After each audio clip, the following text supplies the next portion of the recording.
ఏముంది అక్కడ తిరిగి వచ్చేసరికి అక్కడ ఏం లేదు, అన్ని పోయింది, స్త్రీలకు అంతా ఖాళీ అయిపోయింది. బిగ్గరగా ఏడ్చాడంట. 30 అధ్యాయం 4వ వచనం. ఇంకా ఏడ్చు శక్తి లేకపోయినంత బిగ్గరగా ఏడ్చి శక్తి లేనంతగా ఏడ్చారు. దావీదు అతని జనులు పట్టణానికి వచ్చారు. కాల్చబడినట్టు తమ భార్యను కుమార్తెలు చల్లోనికి పోయినట్టు చూచి ఇక ఏడ్చు శక్తి లేకపోయినంత బిగ్గరగా ఏడ్చారు. భయంకరమైన ఏడుపు. 6వ వచనం. దావీదు మిక్కిలి దుఃఖపడను, మరి తమ కుమారులను బట్టి కుమార్తెలను బట్టి జనులందరికీ ప్రాణం విసిగినందున రాళ్ళు నుండి దావీదును చంపుదాం రెండని వారు చెప్పుకోనగా దావీదు తన దేవుడైన యెహోవాకు మొరపెట్టి ధైర్యం తెచ్చుకున్నాడు. ఎలాంటి పరిస్థితి వచ్చిందంటే తన వారందరూ పోయినారు. తనతో ఉన్న కొద్ది మంది ఆయన చంపడానికి సిద్ధమైన దావీదును చంపడానికి రాళ్ళు చంపుతాము. ఆ సమయంలో దేవుని గుర్తు చేసుకున్నాడు, ధైర్యం తెచ్చుకున్నాడు, ఏ పోతామన్నాడు, దేవుని దగ్గర ప్రార్థన చేయడానికి మొరపెట్టడానికి తీర్మానం చేసుకున్నాడు. తిరిగి ప్రభు యొక్క సహాయం కోరుకున్నాడు. అప్పుడు ఏఫోదు గుర్తొచ్చింది. అప్పటిదాకా ఏఫోదు గుర్తురాలి. గాజు దగ్గర పోయినప్పుడు ఏఫోదు గుర్తురాలా?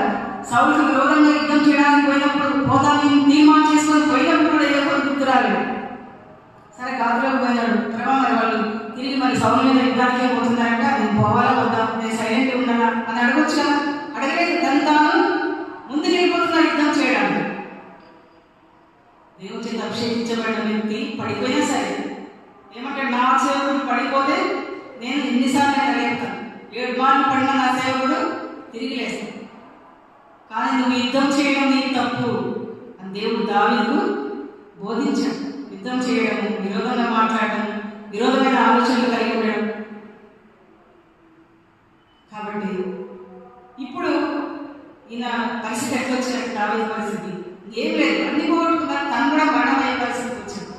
తనతో ఉన్న వాళ్ళందరూ ప్రార్థిస్తూ కొట్టడానికి వచ్చాను. అప్పుడు దేవుని దగ్గరికి వచ్చాను, దేవా నా తప్పని క్షమించు, నేను తప్పు చేశాను, అసలు గాతుకురావడం తప్పు చేశాను, సౌలు విరోధంగా పోరాటానికి పోయినందుకు నాకు తప్పైంది, నాకు చాలా నష్టమైన ప్రభావం, చాలా నష్టమైన నా ప్రాణం పోయేంత పరిస్థితి వచ్చింది, నన్ను క్షమించు అని దేవుని సన్నిధిలో మరి ప్రార్థన చేసి మొదలుపెట్టి తను తప్పు తప్పుకొని ఏఫోదు తెచ్చి ఏఫోదు తీసుకొని ఏఫోదు విచారణ చేసి మరి ఏం చేయాలన్నా వాళ్ళు ఇప్పుడు ఏం చేయాలంటే దేవుడు అప్పుడు చెప్పాడు, మనం తరము మరి నీవు సమకూర్చుకుంటావు అని చెప్పాడు. సరే అని తరుముకుంటా వెళ్ళాడు. ఎక్కడున్నారో తెలియదు, ఎక్కడున్నారో తెలియదు.